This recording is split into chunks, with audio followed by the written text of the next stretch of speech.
Assalamualaikum warahmatullahi wabarakatuh. Terima kasih, kita bertemu lagi dalam mata kuliah keperawatan medikal bedah. Hari ini saya akan, mempresentasikan tentang asuhan keperawatan pasien dengan stroke.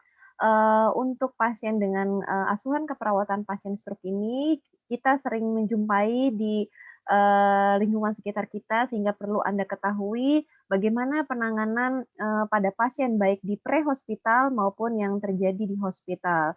Sehingga kita akan, pasien akan mendapatkan tindakan yang sesuai dan cepat ya, sehingga, tidak menimbulkan kecacatan yang permanen maupun kematian yang, tidak diharapkan. Baik, untuk stroke sendiri sebenarnya adalah, menyebabkan kecacatan tadi yang saya bilang bahwa ada gangguan neurologis yang mengakibatkan pasien mengalami kecacatan bahkan kematian, dan kejadian pasien stroke ini pun banyak alami oleh masyarakat di Indonesia, bahkan tingkat kematiannya hingga sekitar, hampir 20% terjadi di Indonesia. Bahkan untuk kejadian di, rumah sakit khususnya di daerah ibu kota, ini sangat tinggi sekali karena gaya hidup, karena pola makan, bahkan ada kelainan, ginjal pun yang mengakibatkan pasiennya akhirnya mengalami stroke, di masa usia yang, muda ya, di usia yang sekitar 20 sampai 30 tahun. Sebenarnya kenapa pasien bisa mengalami kecacatan atau kematian, karena memang keterlambatan penanganan di pre-hospitalnya. Sehingga, pasien datang ke rumah sakit itu sudah mengalami kecacatan atau sudah mengalami, gangguan fungsi pada, pada neurologis pasien. Sehingga harapannya sebenarnya, pasien dengan gejala stroke ini harapannya pasien dan keluarga tahu tentang bagaimana penanganan jika terjadi, apa namanya, kejadian stroke ini atau bahkan harusnya pre-stroke, jadi sebelum. Jadi kalau pasiennya sudah mengetahui tekanan darahnya tinggi, atau keluarga sudah mengetahui tekanan darahnya tinggi, apa yang harus dilakukan sebelum terjadi kejadian stroke atau pre-hospitalnya nanti kalau memang sudah kejadian stroke-nya terjadi. Definisi stroke sendiri sebenarnya adalah, disebut dengan kelainan cerebrovaskuler. Kenapa cerebrovaskuler? Cerebro itu adalah otak, vaskuler itu adalah pembuluh darah. Jadi kelainan yang terjadi di pembuluh darah otak. Kejadian pembuluh di darah otak ini gejala-gejalanya yang pastinya apa namanya, melibatkan neurologis atau persyarafan. Jadi, penyakit stroke ini adalah penyakit pembuluh darah otak yang memang, penyebabnya banyak hal ya, bisa karena aterosklerosis atau adanya sumbatan, adanya trombus ya yang mengakibatkan, gejala pasien ini lebih ke arah di daerah kepala. Biasanya pasien mengalami pusing, pasien mengalami tengkuk yang sakit ya, terus kemudian juga, pasien juga biasanya, sampai terjadi penurunan kesadaran. Jadi definisi stroke di sini adalah penyakit pembuluh darah otak dan biasanya terjadi bisa kurang dari 24 jam dan tidak ada penyebab lainnya kecuali adanya trombus atau aterosklerosis yang menyebabkan sumbatan di pembuluh darah otak. Berdasarkan, waktu perlu kita ketahui bahwa ada yang memang terjadinya, kurang dari 24 jam atau bahkan sampai menetap. Yang pertama kita kenal dengan transient ischemic attack atau TIA. Nah, serangan ini biasanya kelainan iskemik, jadi pembuluh darah otak tidak mendapatkan suplai oksigen yang cukup gitu ya. Ini biasanya kurang dari 24 jam tapi tidak ada masalah pada gangguan persyarafan secara permanen. Sedangkan stroke in evolution ini adalah terjadinya gangguan, penurunan neurologis, jadi ada penurunan persyarafan, ini akibat meluasnya, tadi hanya iskemik hanya, sebagian kecil, kemudian stroke in evolution dia, meluas daerah iskemiknya sehingga, pembuluh darah di sekitar otak mulai mengalami iskemi atau kekurangan oksigen, atau tidak berfungsinya secara baik. Kemudian kalau completed stroke ini kejadian yang sudah, menetap. Biasanya, kejadian iskemik ini, jadi pembuluh darahnya memang tidak mendapatkan suplai darah dan oksigen yang cukup gitu ya. Tapi tidak mengalami pecahnya pembuluh darah. Tapi kalau sudah terjadi pecahnya pembuluh darah, pasien ini bisa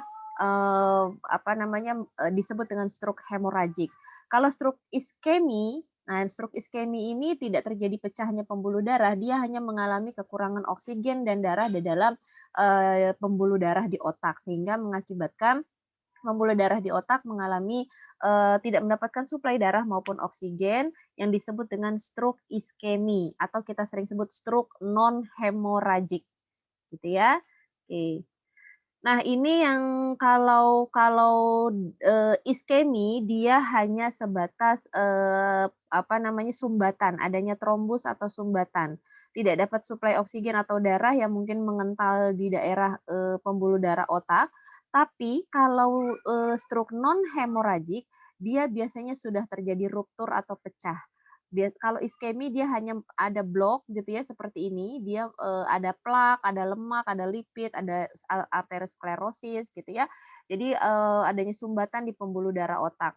Tapi kalau sudah pecah atau ruptur, ini biasanya disebut dengan stroke hemoragik. Jadi kalau stroke non hemoragik disebut juga dengan stroke iskemi, tidak pecahnya pembuluh darah. Tapi kalau sudah, hemoragik, sudah perdarahan seperti ini, sudah keluar, robekan. Nah, ini biasanya menggambarkan bahwa kejadian neurologis ini sudah lebih meluas lagi. Nah, biasanya ada gangguan neurologis yang menetap. Nah, ini bentuk-bentuknya tadi yang saya bilang ischemic stroke atau hemorrhagic stroke. Jadi ischemic stroke disebut juga stroke non hemorrhagic ya. Jadi yang tidak terjadi perdarahan. Nah, bentuknya seperti ini. Dia ada blok atau ada sumbatan, ada plak yang menyebabkan seperti gambaran tangan Anda kalau kita lilit dengan karet gelang gitu ya di pergelangan, Anda bayangkan seperti itu bahwa akhirnya telapak tangan kita tuh tidak mendapatkan suplai oksigen ya, seperti dingin, kemudian pucat dan sebagainya, artinya tidak mendapatkan suplai darah. Nah, begitulah yang terjadi pada ischemic stroke. Jadi adanya blok pada aliran darah di pembuluh darah otak. Jadi adanya blok di pembuluh darah otak inilah yang mengakibatkan pembuluh darah otak yang sebelah mana, nanti tergantung dari blok mana yang kena, itulah yang tidak mendapatkan suplai. Jika di sini adalah ada gangguan ada nero-nero di sini yang bekerja, maka dia mengalami defisit atau kekurangan. Ini yang mengakibatkan nanti gejala-gejalanya sesuai dengan di manakah blok itu terjadi. Sedangkan kalau yang hemoragik terjadinya bleeding atau perdarahan gitu ya pada jaringan otak. Nah, jadi pembuluh darah otak pecah, kemudian dia meluas ke jaringan-jaringan otak yang mengakibatkan nanti juga sama, biasanya pasien ini mengalami gangguan neurologis yang secara menetap. Jadi kalau iskemik tidak terjadi perdarahan, kalau hemoragik sudah terjadi perdarahan. Untuk, tipe stroke sendiri sebenarnya, paling banyak, adalah kejadian pada yang sudah terlambat biasanya kejadian stroke hemoragik gitu ya, tapi kalau mungkin penanganannya, segera atau pasien sudah mengetahui gitu ya, itu biasanya terjadinya adalah ischemic stroke. Perdarahan yang paling banyak adalah di intracerebral. Di intracerebral ini sekitar 59% dan biasanya ada di subarachnoid perdarahannya. Oke, nah ini hasil CT scan menandakan bahwa kejadian, pada pasien dengan subarachnoid dan di intracerebral ini yang paling tinggi mengakibatkan pasiennya mengalami defisit neurologis. Pada ischemic stroke ini biasanya, hanya ada di pembuluh darah kecil yang bisa dikembalikan atau sifatnya reversibel. Pasien bisa reversibel, sedangkan kalau yang, hemoragik sifatnya irreversibel harus dilakukan, bedah, intrakranial, harus dilakukan pembedahan, melihat perdarahannya atau bleeding-nya di mana, kemudian kita lakukan, istilah operasinya adalah kraniotomi, kita lihat kerusakannya di mana, itulah yang di-repair atau diperbaiki. Kalau ischemic stroke kemungkinan pasiennya diberikan obat-obatan, trombolitik atau obat untuk, menghancurkan, blok tadi ya, yang di sini tadi blok tadi yang mungkin, memblok, si pembuluh darah otak tadi sehingga pasien biasanya hanya diberikan obat-obatan anti trombolitik saja. Kemudian juga pasien diberikan obat-obatan untuk mencairkan, pembuluh darah otak dan berikan nutrisi vitamin, biasanya diberikan obat sitikolin, diberikan, cairan manitol gitu ya, untuk membantu, nutrisi saraf pada pembuluh darah di otak. Ini faktor resiko yang mungkin yang terjadi ya, yang paling banyak sebenarnya pasien dengan, merokok, itu karena ada kandungan-kandungan dari, rokok tersebutlah yang mengakibatkan, plak atau blok tadi, memblok pembuluh darah di otak. Kita ketahui bahwa otak kita itu sebenarnya hanya butuh 2 nutrisi ya, yaitu glukosa dan oksigen. Ketika glukosa dalam arti nutrisi ya, nutrisi di dalam otak tidak mendapatkan suplai, maka pasien biasanya, eee, gejalanya, sudah sering pusing, sudah sering kesemutan, itu sebenarnya adalah stroke ringan, tapi kadang diabaikan gitu ya. Pasien biasanya merokok dari usia berapa, kita harus, ketahui riwayatnya jika, sekarang usia pasien adalah sekitar 40 tahun, kemudian kita tanya apakah dia dari usia remaja sudah merokok gitu ya. Jadi riwayat biasanya lebih dari, 5 tahun riwayat merokok aktif ya. Kemudian juga hypertension ini adalah kejadian yang sangat banyak sekali. Nanti Anda akan pelajari juga ketika Anda mempelajari tentang krisis Jadi krisis beda dengan hipertensi biasa.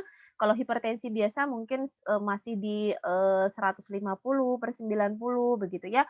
Tapi kalau sudah krisis hipertensi adalah, hipertensi yang sistoliknya di atas 180 dan diastoliknya lebih dari 120. Jadi kalau tekanan pasien 180/120, kita sudah curiga dan sudah harus dibawa ke rumah sakit dan harus dilakukan segera pemberian obat hipertens melalui bolus. Karena resikonya tadi bisa terjadi tekanan intrakranial yang meningkat, menyebabkan pasien menjadi pecahnya pembuluh darah otak atau yang kita sebut dengan stroke hemoragik. Yang paling bahaya lagi jika pasien sebenarnya, tidak, pasiennya tidak tidak bisa mengatasi masalahnya mengakibatkan gangguan neurologis yang lebih, permanen lagi. Kemudian diabetik juga sama ya, kolesterol ya, jadi pasien-pasien yang, kolesterolnya meningkat tadi ya menyebabkan lipid yang meningkat pada pembuluh darah otak, kemudian gangguan jantung dengan atrial fibrillation, dengan kegemukan, ini yang perlu kita antisipasi dan mungkin, intoleransi yang tidak, olahraga yang kurang ya atau aktivitas yang kurang. Jadi pasiennya malas, pasiennya gemuk, pasiennya, tidak mau beraktivitas, berolahraga. Ini adalah faktor resiko yang mengakibatkan terjadinya stroke hemoragik atau non hemoragik.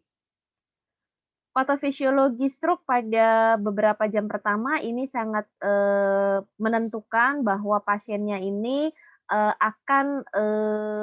akan kita lihat apakah dia mengalami, ischemic stroke ya. Ischemic stroke ini yang harus kita perhatikan karena ketika, dalam beberapa jam pertama tidak bisa kita,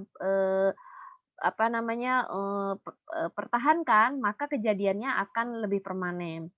Jadi, bahwa kita kenal di fungsi otak ada yang namanya penumbra. Nah, penumbra ini, daerah iskemik reversibel, ini di sekitar inti dari infak atau irreversible dan harus diselamatkan dalam beberapa jam pertama setelah onset ischemic stroke. Kenapa? Karena biasanya pada, kita melihat gambar di sini.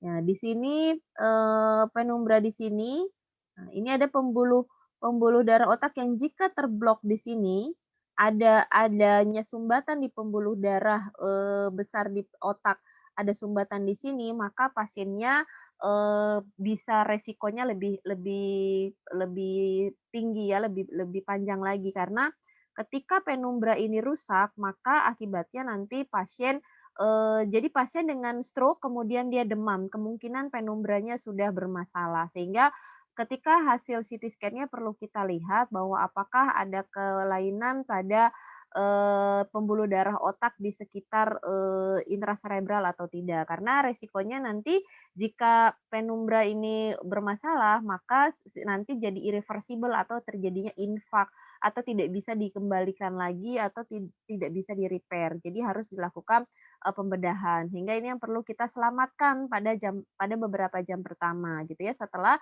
terjadinya ischemic stroke.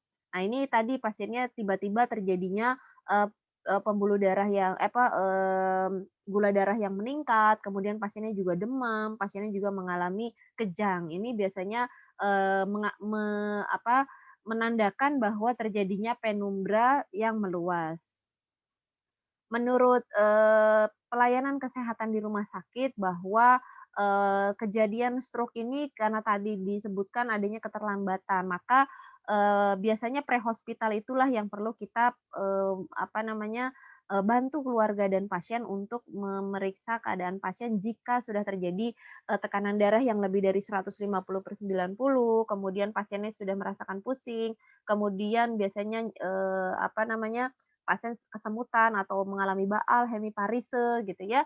Nah ini, kita harus, melihat bahwa, waktu yang kita butuhkan sekitar 4 sampai 6 jam.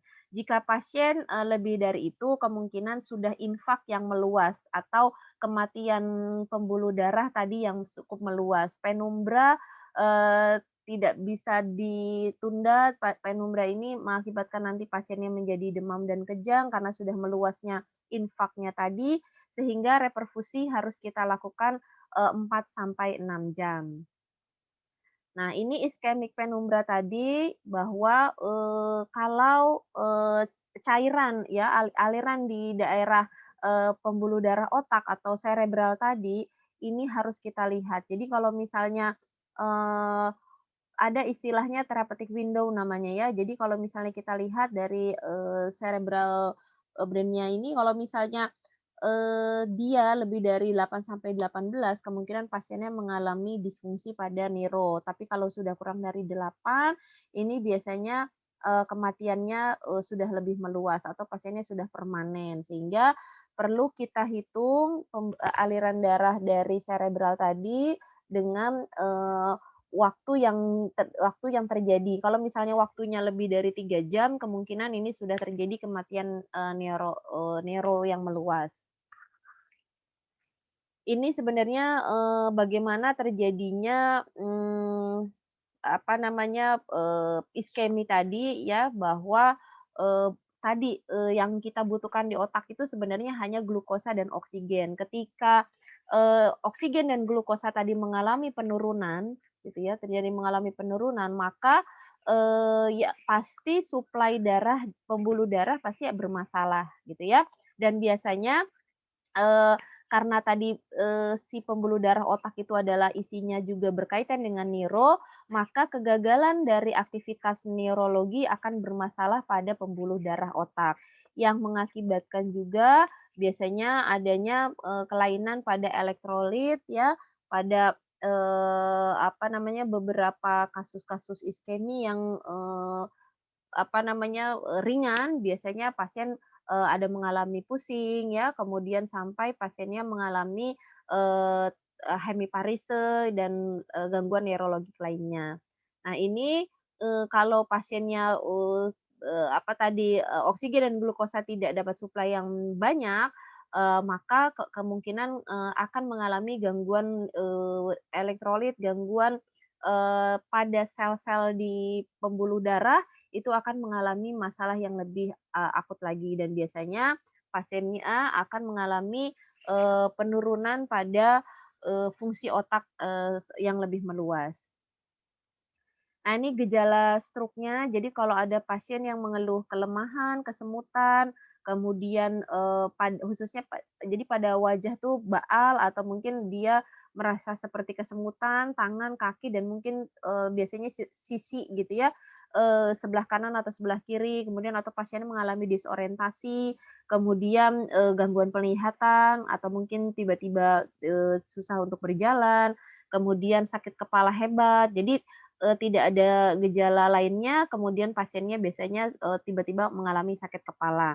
Jika ada tanda-tanda ini minimal dengan gejala seperti ini, kita sudah mencurigai dan butuh penanganan, segera. Biasanya setelah ini dilakukan pemeriksaan tekanan darah untuk memastikan, tekanan darah sistolik atau diastolik pasien apakah, mengalami hipertensi atau tidak, yang mengakibatkan tadi tekanan mean arterial pressure yang tinggi ke tekanan intrakranial di otak mengakibatkan pasien tadi bisa, mengalami, pecahnya pembuluh darah otak yang lebih meluas. Nah ini, gejala klinis yang berdasarkan arteri yang terkena, ini biasanya, tergantung ya dari beberapa, apa namanya, apakah dia di, semua di, terkenanya atau hanya parsial atau sebagian, atau mungkin yang di daerah lakunar atau di bagian posterior gitu ya. Jadi ini, istilah-istilah ini nanti Anda baca di bawah bahwa, eee TACS ini adalah Total Anterior Circulation Syndrome. Jadi, ini hampir seluruhnya, kemudian di sebagian besar, mungkin di bagian depan gitu ya. Ini, beda-beda untuk gejalanya. Jadi kalau mungkin secara totali biasanya ada masalah, dysfunction pada gangguan, bicara biasanya ya, atau pasiennya bicaranya meracau, atau pasiennya memang, tidak dipahami cara bicaranya gitu ya. Jadi kemungkinan pasien ini pada daerah wajah biasanya yang terkena. Jika pasiennya mengalami, masalah pada daerah wajah atau ekstremitas atas dan bawah, kemungkinan ini pasiennya mengalami defisit pada neurologis di motorik dan sensorisnya. Dan biasanya pasien tadi mengalami gangguan bicara, gangguan, fungsi ekstremitas gitu ya. Dan ini, karena embolinya atau trombusnya sekitar 80%, kemungkinan kematian lebih cepat pada pasien dengan total anterior circulation syndrome. Sedangkan kalau parsial biasanya ya karena tadi hanya sebagian korteks saja, kemudian kalau yang, lakunar biasanya hanya, eee, di, hemiparise ya, jadi hanya setengah di misalnya ekstremitas bagian kanan atau ekstremitas bagian kiri saja, dan ini terjadinya di pembuluh darah kecil, jadi lakunar. Jadi kalau lakunar itu di pembuluh darah kecil, sedangkan total dan parsial tadi kemungkinan bisa saja di pembuluh darah besar. Kemudian kalau yang, posterior ini biasanya ada masalah pada gangguan gerak, kemudian juga, pasiennya biasanya, embolinya lebih sedikit ya, atau trombusnya masih, eee, lebih sedikit dibandingkan yang tadi parsial dan total. Kalau di posterior biasanya pasiennya mengalami, gangguan, ke arah pergerakan dan juga, penglihatan, biasanya pada bagian posterior. Jadi, biasanya kita bisa lihat pada, hasil dari CT scan pasien juga. Nah ini ya, jadi kalau misalnya, kita mengkaji pasien, biasanya kita bisa lihat pasiennya ada kelemahan satu sisi ya, jadi, tangan kanannya misalnya tidak bisa digerakkan, tidak bisa diangkat, kemudian pasiennya mengalami kesemutan pada sebagian tubuh, kemudian juga, kelihatan kesulitan untuk melihat, kesulitan untuk berjalan, kesulitan untuk berbicara, itu karena tadi, prehospital tadi yang terlambat, sehingga pasien mengalami gangguan-gangguan ini. Karena tadi sangat cepat sekali, sekitar 4 sampai 6 jam, meluasnya, infak atau kematian otak gitu ya, dari pembuluh darah yang tidak mendapatkan suplai, mengakibatkan, tadi apakah bisa total, atau parsial ya, atau mungkin di lakunar, atau mungkin hanya di posterior, sehingga mengakibatkan gejala-gejala ini. Jadi kelemahan pada sisi tubuh, kemudian kesulitan melihat, kesulitan bicara, dan kesulitan untuk berjalan. Ini biasanya gejala yang terjadi ketika kita terlambat dalam penanganan. Nah, inilah yang harus kita pahami pada kejadian untuk di prehospital. Prehospital tuh artinya, misalnya di rumah atau sebelum di rumah sakit begitu ya. Jadi kenali gejala stroke, yaitu stroke test. Jadi dalam kata stroke ya, jadi STR. STR-nya itu adalah, stroke sendiri punya singkatan yang supaya kita, mengenali terapinya. Yang pertama adalah smile, jadi pasien minta untuk tersenyum. Lihat apakah wajahnya asimetris atau tidak. Kalau tersenyum harusnya kanan dan kiri, sama, Tapi pada pasien dengan stroke biasanya, ada kelainan simetris, jadi atau disebut dengan asimetris. Jadi sebagian besar senyum mungkin di sebelah kanan, ke atas, sebelah kiri tidak bisa digerakkan. Nah jadi, stroke, tes ini adalah yang pertama tadi S-nya, ya yaitu smile gitu ya. Jadi smile-nya adalah pasien minta untuk tersenyum. Kemudian talk. Talk-nya minta pasien untuk mengulang kalimat, apakah bicaranya berubah dari sebelumnya atau tidak. Jadi misalnya, biasanya pasien ada mengalami kesulitan untuk bicara ya, sehingga kita biasanya, ajak komunikasi atau bisa tanya nama atau hal-hal yang memang, lebih ringan tapi pasien untuk sulit untuk mengucapkan. Kemudian rise, angkat tangan pasien, pasien ada perbedaan pergerakan tadi one side, apakah ada masalah dengan, kelemahan satu sisi tangan kanan atau kiri, kita suruh gerakan gitu ya. Kemudian kita lakukan, ABC-nya yaitu airway evaluation, apakah oksigenasinya cukup atau tidak, pasiennya mengalami sumbatan jalan nafas atau tidak, breathing, suara nafasnya, frekuensi nafasnya bagaimana, circulation, apakah pasiennya, eee apa namanya, mengalami tekanan darah yang meningkat, krisis hipertensi atau tidak. Kalau pasiennya krisis hipertensi, segera kita berikan, penolongan, segera ya, karena tadi hanya 3 sampai, 4 sampai 6 jam saja. Kemudian cek gula darahnya ya, apakah pasien mengalami hyperglycemic atau tidak. Kemudian secepat mungkin dibawa ke rumah sakit ya, agar, pasiennya tadi mendapatkan penanganan yang lebih, tepat. Oke, ini pre-hospital screening ya. Jadi boleh Anda misalnya, di rumah punya pasien dengan stroke atau tetangganya, Anda boleh, buat seperti ini ya, apakah usianya lebih dari 45 tahun, kemudian apakah dia punya riwayat, kejang atau tidak. Karena kalau dia punya riwayat kejang, kemudian juga dia mengalami tadi pada penumbranya bermasalah, penumbranya mengalami infak, maka pasien mengalami kejang yang berulang, nah ini yang lebih bahaya. Kemudian gejalanya apakah kurang dari 24 jam gitu ya, kemudian pasien, apakah pasiennya, tadi berapa tekanan darahnya, berapa gula darahnya ya. Nah, apakah pasiennya mengalami kelemahan-kelemahan seperti tadi, STR tadi ya, smile-nya gimana gitu ya, terus kemudian juga pasiennya talk, bicaranya seperti apa, kemudian raise pasiennya tangannya ke atas, tangan ke kanan dan ke kiri seperti apa. Nah, itu perlu identifikasi atau disebut dengan kode stroke atau stroke test gitu ya. Jadi STR, smile, talk, and rise. Nah, ini terapi, di rumah sakit yang perlu kita segera lakukan ya. Ada beberapa hal, yang pertama pasiennya perlu dilakukan pemeriksaan tekanan darah, pasiennya dilakukan pemeriksaan EKG karena resikonya pasien juga ada kelainan pada jantung, pemeriksaan laboratorium terkait dengan glukosa darah, terus kemudian juga pasien dengan, apa namanya, elektrolit, kemudian, ureum kreatinin, itu biasanya hasil labnya. Kemudian perlu juga, apakah dilakukan pemeriksaan,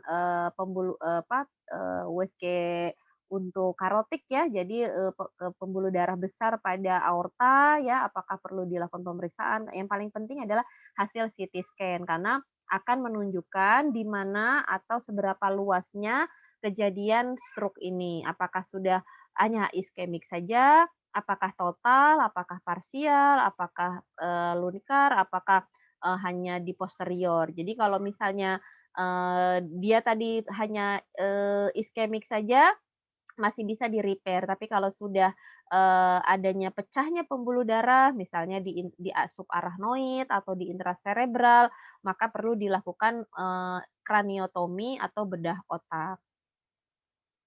Ini ya, stroke evaluation-nya tadi riwayatnya seperti apa, kemudian harus dilakukan pemeriksaan darah, eko, EKG, terus kemudian juga diidentifikasi resiko-resiko yang terjadi tadi ya. Kemudian nanti kita pantau, untuk bagaimana tekanan darah, kemudian bagaimana kolesterol, bagaimana mengontrol kadar gula darah dan, pembuluh darah karotik. Oke, kalau pasiennya mendapatkan trombolitik, tadi ya, trombolitik itu tadi yang saya sebutkan obat untuk memecahkan trombus. Jadi obat untuk, apa namanya, me me me apa namanya ya, supaya cair begitu ya, biasanya, kita berikan trombolitik. Nah, ini diberikan trombolitik, pada pasien biasanya pasien tadi stroke iskemi atau stroke non hemoragik. Kenapa? Karena biasanya, hasil dari CT scan-nya negatif perdarahan. Jadi cirinya kalau ketika di CT scan tidak terjadi perdarahan, maka disebut dengan stroke iskemi atau stroke non hemoragik. Onsetnya juga kurang dari 6 jam dan tidak memakai, antikoagulan sebelumnya. Kenapa? Karena kalau pasiennya memakai antikoagulan sebelumnya, terus pasien juga dapat trombolitik, pasiennya bisa terjadi perdarahan. Karena antikoagulan itu kan, mencegah terjadinya koagulasi atau pembekuan darah. Terus pasiennya dikasih trombolitik juga yang untuk sama antikoagulan juga untuk tidak terjadi supaya tidak terjadi pembekuan darah. Akhirnya pasiennya bisa terjadi perdarahan. Maka ini perlu kita identifikasi. Jadi pasien yang onsetnya kurang dari 6 jam, CT scan-nya negatif dengan dari perdarahan tidak memakai antikoagulan. Ini baru kita berikan trombolitik. Ingat ini pada pasien dengan stroke iskemi gitu ya. Oke. Kalau misalnya dia pasiennya tadi 3 gejala tadi 3 hal tadi tidak digunakan, maka kita pertahankan darah ya. Ah, ini harus kurang dari 220/120. Kita berikan aspirin. Aspirin ini cara pemberiannya dikunyah, bukan diminum. Kemudian kalau pasiennya mengalami gangguan penurunan kesadaran, berarti kita lakukan secara bolus. Kemudian juga kita pertahankan bahwa tidak terjadinya deep vena thrombus ya. Jadi deep vena thrombus ini adanya trombus-trombus tadi, adanya plak, adanya sumbatan gitu ya, sehingga kita harus berikan heparin. Nah, heparin ini tadi salah satunya adalah antikoagulan. Jadi supaya, pasiennya tidak terjadi pembekuan darah, maka kita kasih heparin. Tapi pemberian heparin harus pemantauan, karena kalau pasiennya tidak dipantau, tadi pasiennya terjadi perdarahan. Kalau pasiennya tadi, onsetnya lebih dari 6 jam, hasil apa namanya, hasil CT scan-nya terjadi perdarahan, dia sudah pakai koagulan gitu ya, berarti kita mempertahankan tekanan darahnya 185 dan biasanya kita, tidak memberikan lagi antikoagulan karena resikonya nanti bisa terjadi perdarahan. Ini stroke, yang di rumah sakit yang onsetnya kurang dari 3 jam, jadi harus kita lihat, gejalanya kalau kurang dari 3 jam, nah ini lakukan triase ya. Nah ini sebenarnya pada pasien dengan, nanti Anda di gawat darurat ya. Jadi misalnya nanti pasien diberikan dalam 10 menit, pasien harus dievaluasi tadi ya gejala dari stroke-nya, kemudian 25 menit berikutnya pasang oksigen, kasih NaCl, kemudian harus cek EKG, kemudian langsung segera dilakukan pemeriksaan CT scan, kemudian 45 menit kemudian evaluasi hasil CT scan-nya, kemudian baru diberikan terapi. Jadi, dalam waktu, 1 jam ini ya pasien harus, segera dilakukan tindakan yang sesuai dengan onsetnya. Jadi kalau onsetnya tadi yang baru 3 jam harusnya tidak terjadi perdarahan gitu ya, sehingga dalam 60 menit kita bisa melakukan, pemberian terapi yang sesuai dengan pasien. Evaluasinya adalah hasil di 45 menit. Dalam 45 menit harus keluar hasil CT scan. Jika dia tidak terjadi perdarahan, maka pasiennya mengalami iskemik, maka pasiennya tadi tekanan darahnya harus dipantau, targetnya kurang dari 200/120 dan harus segera diberikan heparin atau trombolitik supaya tidak terjadi, kematian yang meluas, kematian pembuluh darah yang meluas gitu ya. Nah ini kemudian dimonitorlah tekanan darah dan status neurologisnya. Oke. Nah, ini tadi ya non trombolitik, tekanan darah, penurunan tekanan darah tidak lebih dari 20% atau pernah kita kenal dengan mean arterial pressure atau pembuluh darah rata-rata ya, yaitu sekitar 60 sampai 100 milimeter Hg. Penurunannya pun ini tidak boleh lebih dari 20 milimeter Hg. Jadi kalau pasien dari 200 tidak boleh langsung 150, tapi bertahap di 180 gitu ya. Nah, ini tekanan darahnya, MAP-nya biasanya kalau pasien-pasien yang lebih dari 130, ini biasanya diberikan obat-obatan ini. Tapi kalau misalnya, apa namanya, tekanan darahnya, lebih dari 140, obat-obatannya, diberikannya lebih tinggi lagi. Biasanya diberikan Nicardipin yang sama, tapi biasanya ada pemberian obat-obatan tambahan seperti nitroprusid, itu, juga sama ya, berdasarkan instruksi, berdasarkan kolaborasi, jadi biasanya kita lakukan pemberian obat-obatan ini. Jadi kita lihat dulu pemantauannya, jika tekanan darahnya lebih dari 200 ya, kebetulan dengan MAP tadi mean arterial pressure atau tekanan darah rata-rata lebih dari 130. Tadi normalnya 60 sampai 100, pasien MAP-nya 130, maka obat-obatan inilah yang perlu diberikan. Tapi kalau pasiennya, blood pressure-nya atau tekanan darahnya 140, lebih dari 140, diberikan obat-obatan nitroprusid atau nicardipin. Oke, untuk yang trombolitiknya, biasanya jika blood pressure atau tekanan darahnya lebih dari 185/110, ini obat-obatan yang disesuaikan. Dan ini perlu pemantauan karena biasanya nanti setelah pasiennya, tekanan darahnya sudah mencapai target, setelah tadi, melakukannya dengan IV, nanti baru dilanjutkan dengan pemberian oral. Jadi obat oral dilanjutkan untuk, pemberian trombolitik supaya pasien tadi, harapannya tidak terjadi, sumbatan atau occlusion yang, berkelanjutan.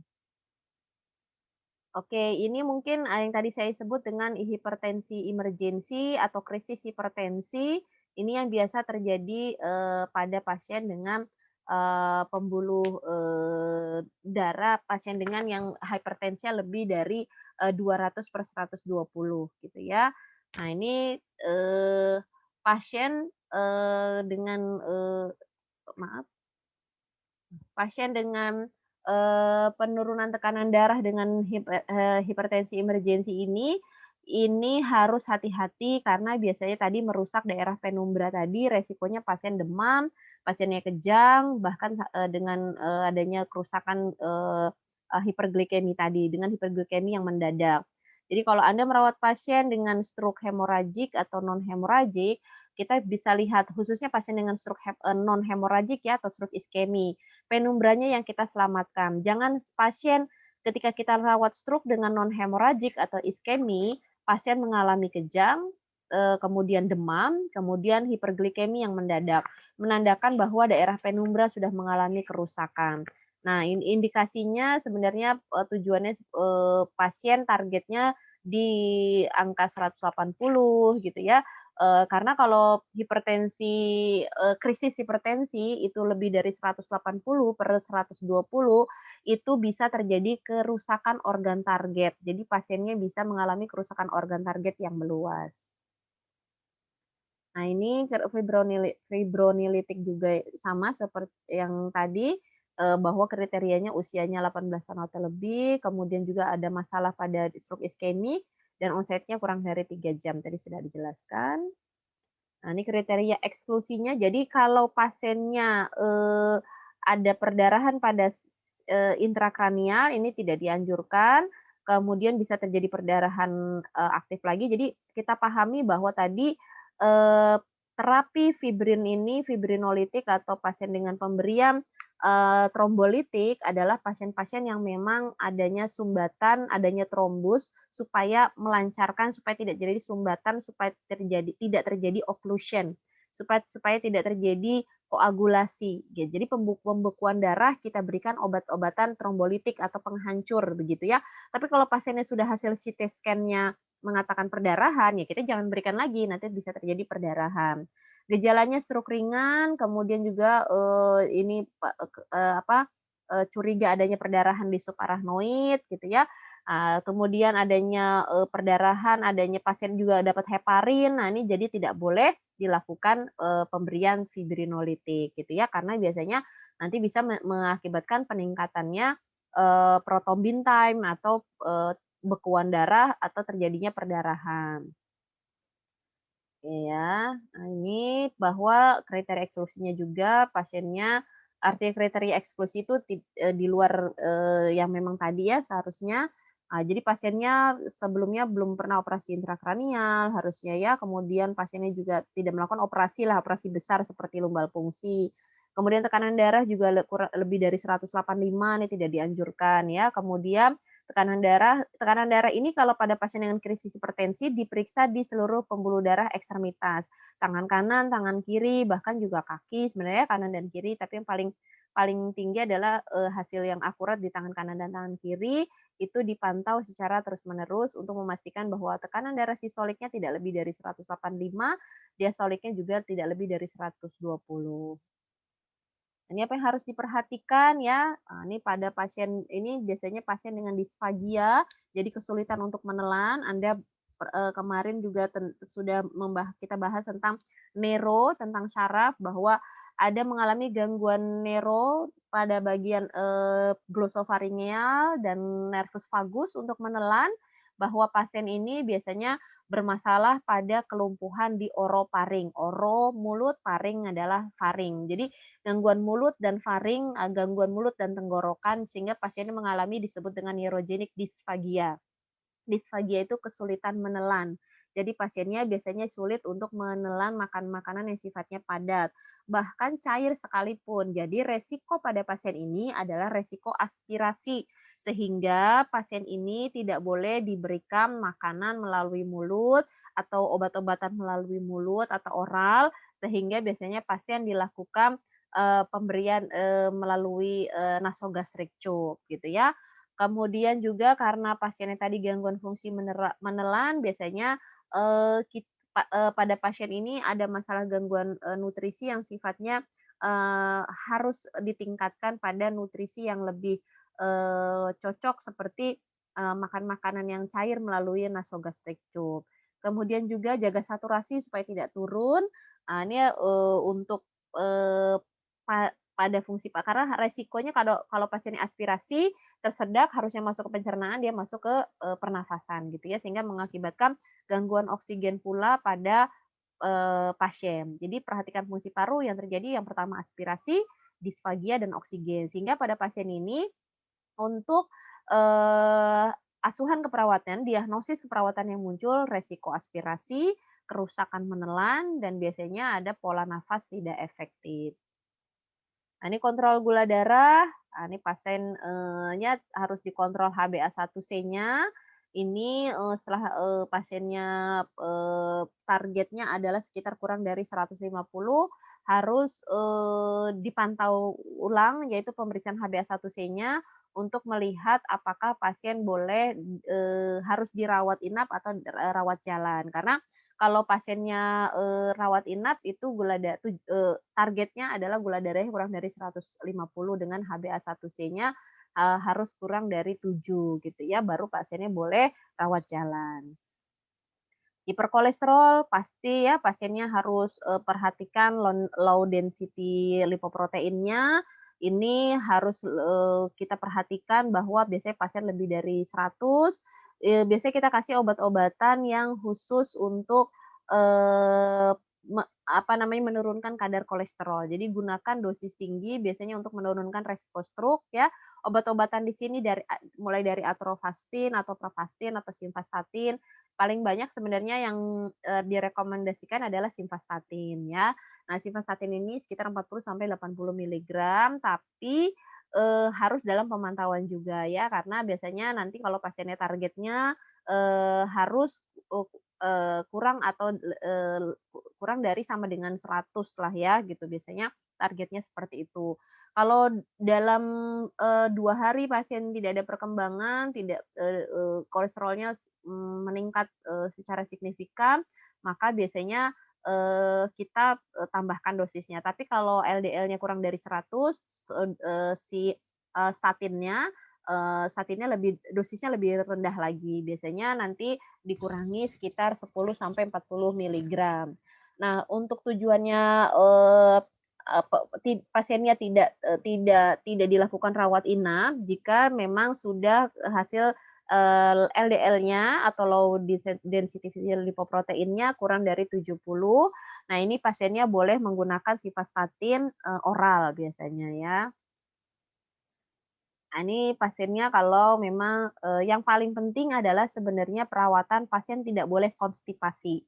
Meneran membuat tekanan intrakranial menjadi lebih meningkat, sehingga pasien ini perlu diberikan pelunak tinja, karena resiko pasiennya, falsafah manuver, pasiennya meneran, membuat tekanan intrakranial menjadi meningkat, pasiennya terjadi pecahnya pembuluh darah, sehingga diharapkan tidak mengalami konstipasi ya. Oke, ini pencegahannya ada obat-obatan yang digunakan ya, mulai dari antikoagulan, kemudian ada Clopidogrel. Clopidogrel ini adalah obat-obatan yang sama gunanya seperti aspirin juga. Ini tapi tidak boleh diberikan secara bersamaan Clopidogrel dengan aspirin karena resikonya nanti ya tadi karena apa namanya bisa ruptur ya, bisa pembuluh darahnya bisa terjadi perdarahan lebih. Kemudian untuk pencegahan selanjutnya yang melakukan rehabilitasi ya dengan ahli fisioterapi, mulai dari mungkin gangguan, apa namanya, tadi kerusakan di wajah, kemudian ekstremitas, kemudian juga, ahli okupasi. Nah ini juga diperlukan karena biasanya, pasien yang mengalami post stroke masalahnya adalah pasien-pasien dengan, efikasi diri ya. Jadi, pasiennya gangguan bisa fisik, mental, bahkan sosial. Nah, ini pengkajiannya ya, pasien harus kita lihat apakah ada refleks batuk, pasien mengalami sesak, sampai pasiennya apakah mengalami adanya obstruksi jalan nafas.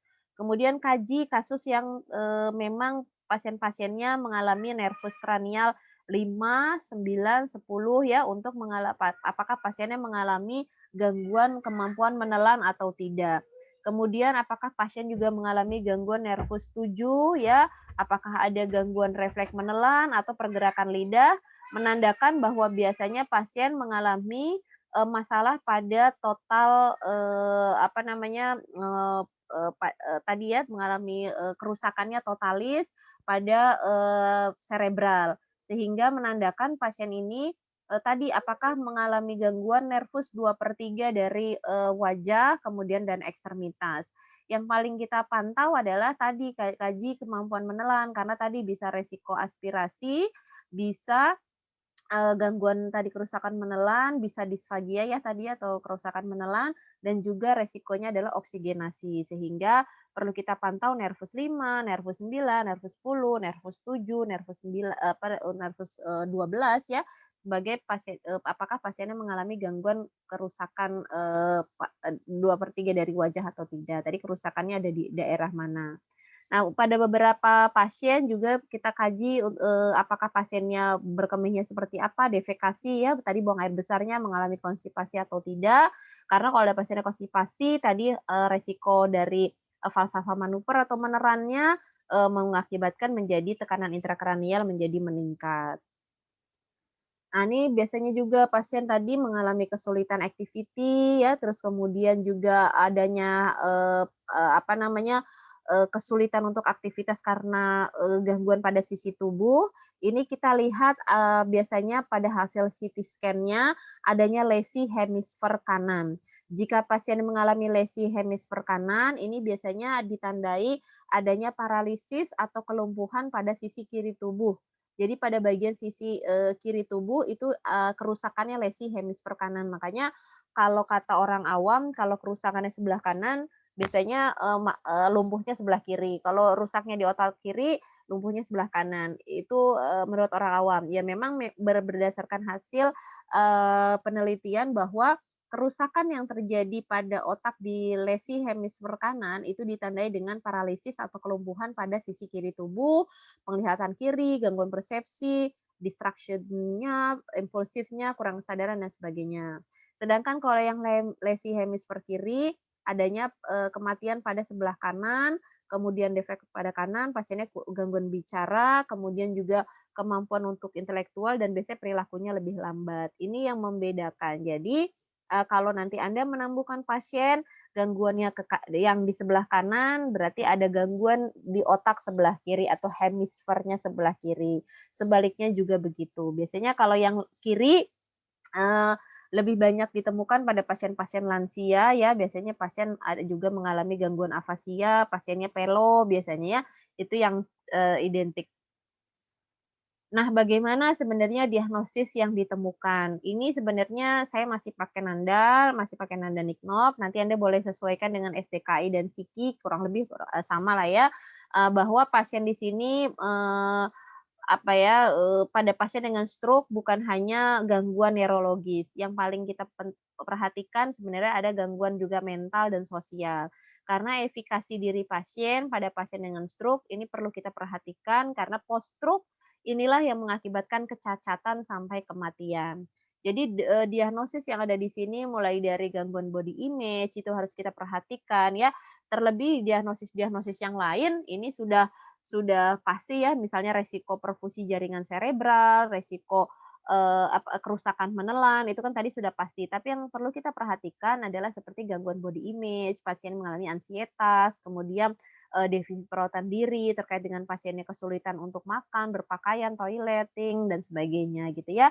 Sehingga diagnosis-diagnosis ini perlu kita kaji dengan sangat sangat, apa namanya, perhatikan psiko, dan spiritualnya. Karena pada pasien dengan post stroke itulah yang, resikonya pasien mengalami gangguan mental dan, sosial. Kalau secara fisik sudah pasti pasiennya misalnya kerusakan menelan, kemudian kerusakan komunikasi verbal, ini membuat pasien menjadi stres, karena pasien bicara tidak artikulasinya tidak baik karena ada kerusakan pada, sirkulasi pusat bicara, keluarganya tidak paham, akhirnya marah-marah atau sebaliknya, karena pasiennya tidak paham atau pasiennya tidak kooperatif karena misalnya memang ada gangguan neuro tadi, keluarganya menjadi marah. Sehingga perlu kita perhatikan pada pasien dengan stroke adalah, pasien dan keluarganya. Nah, ini intervensi perawatannya, Anda bisa lihat di NIC atau lihat di SIKI ya, sama kurang lebihnya ya. Jadi resiko perfusi jaringan serebral tidak efektif, ada satu diagnosis mohon nanti Anda lihat di buku SIKI, itu ada, peningkatan adaptif intrakranial, ada di subkategori neurologis ya. Anda buka SIKI di subkategorinya neurologis, di situ ada, bunyinya penurunan adaptif intrakranial. Itu adalah diagnosis aktual, kalau pasiennya memang sudah aktual, misalnya adanya lesi, adanya terjadi perdarahan di subarachnoid, itu Anda angkat itu. Tapi kalau resiko perfusi jaringan serebral, biasanya pasien-pasien yang memang, belum ditemukan hasil CT scan atau, tidak pasti atau mungkin hanya iskemik gitu ya. Jadi silahkan Anda nanti buka, saya kurang hafal mungkin halaman, di subkategorinya adalah neurologis kalau tidak salah, itu diagnosis aktualnya adalah penurunan adaptif intrakranial. Kalau ini resiko perfusi jaringan serebral tidak efektif adalah resikonya.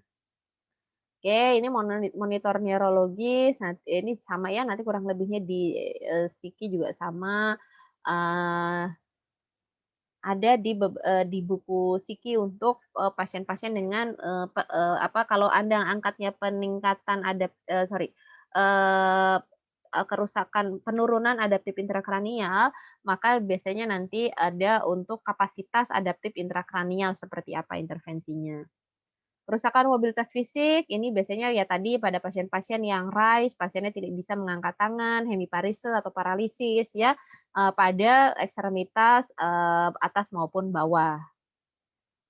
Kemudian yang pastinya pasien diberikan range of motion, pasiennya, terapi-terapinya banyak ya, jadi biasanya kita bertahap, tidak, harus langsung pasien bisa menggerakkan, karena kita lihat juga kerusakannya, kita kaji dengan, apa namanya, skala, intoleransi aktivitasnya mobilitas fisiknya seberapa jauh. Kemudian yang tadi kerusakan menelan, ini hati-hati pasien harus dilakukan pemasangan nasogastric tube atau pemberian makan ya melalui enteral. Jadi, kita lihat fungsi menelannya seperti apa dengan, penanganan disfagia yang pastinya sesuai dengan, apa namanya, terapi menelan ya. Jadi nanti Anda bukan NIC atau buka SIKI, di situ ada terapi menelan, silahkan lihat bagaimana, teknik atau caranya, kemudian pemberian makan melalui enteral itu seperti apa. Kerusakan komunikasi verbal ini biasanya tadi ya pada pasien dengan mengalami lesi hemisfer kiri, biasanya, pasien mengalami gangguan afasia, pasiennya nggak mampu bicara, menulis, baca, sehingga kita, perlu intervensi untuk defisit wicara. Jadi seperti apa intervensinya, nanti Anda bisa buka buku SIKI atau buku NIK-nya, bagaimana standar operasional prosedur pada pasien dengan kerusakan komunikasi verbal.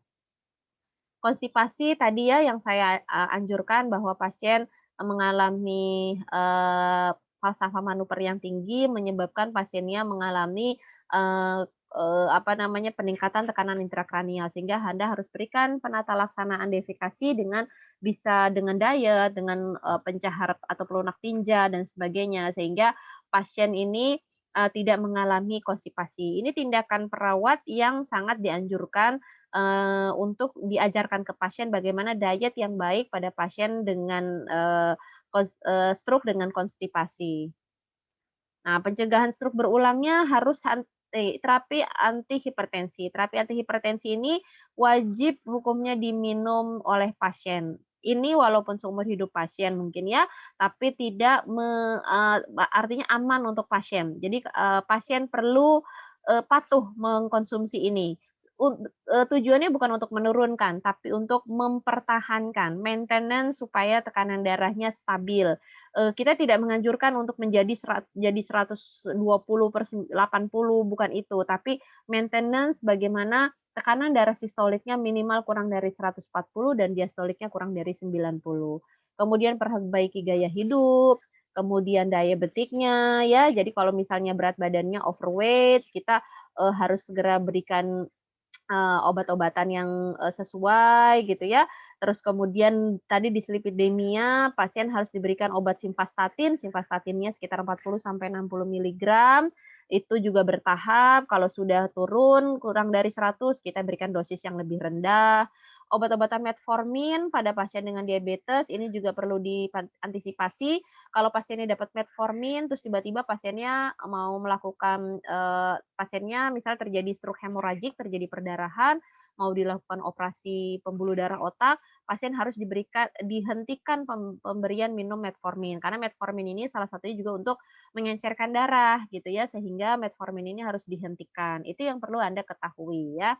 Kemudian kurangi natrium, bukan berarti pasien tidak boleh diet natrium, tapi memang natrium yang di apa ya, disesuaikan dengan diet pasien. Bukan berarti tidak sama sekali tidak menggunakan natrium. Ada beberapa gula dan, garam yang dianjurkan untuk pasien dengan diabetik dan hypertense. Obesitas ini ya, ini sekitar 18 sampai 22 kilogram per meter persegi, berat badannya dengan, apa namanya, disesuaikan ya, tidak tidak obes juga. Kemudian nutrisi tadi ya, ini nutrisi disesuaikan, dengan diet, pasien, nanti bisa disesuaikan dengan juga ahli gizi biasanya ya, apa yang harus dianjurkan dan biasanya asupan natrium biasanya. Jadi pasiennya dietnya diet natrium. Nah, aktivitas fisik ya, jadi tidak harus, yang berat, berjalan kaki, kemudian tidak malas, yang penting tidak malas ya, pasiennya jangan tiduran selalu begitu ya. Kemudian hindari merokok ya, terus kemudian sudah diharapkan pasien, menghentikan merokoknya ya, jadi, memang sudah tidak bisa, untuk, pasien ini, dikurangi, tapi sudah dihentikan. Alkohol apalagi ya, jadi, pasien dengan stroke iskemi ini hati-hati, harus juga sama dihentikan karena bahan dari alkohol ini memperberat untuk terjadinya tadi penyumbatan, apa namanya, trombus tadi. Oke, baik, itu saja yang bisa saya sampaikan. Anda nanti bisa merujuk buku STKI, buku SLKI, dan buku SIKI sebagai tambahan untuk referensi asuhan keperawatan yang dianjurkan pada pasien dengan stroke. Demikian, terima kasih. Semoga bermanfaat yang apa yang saya sampaikan. Wassalamualaikum warahmatullahi wabarakatuh.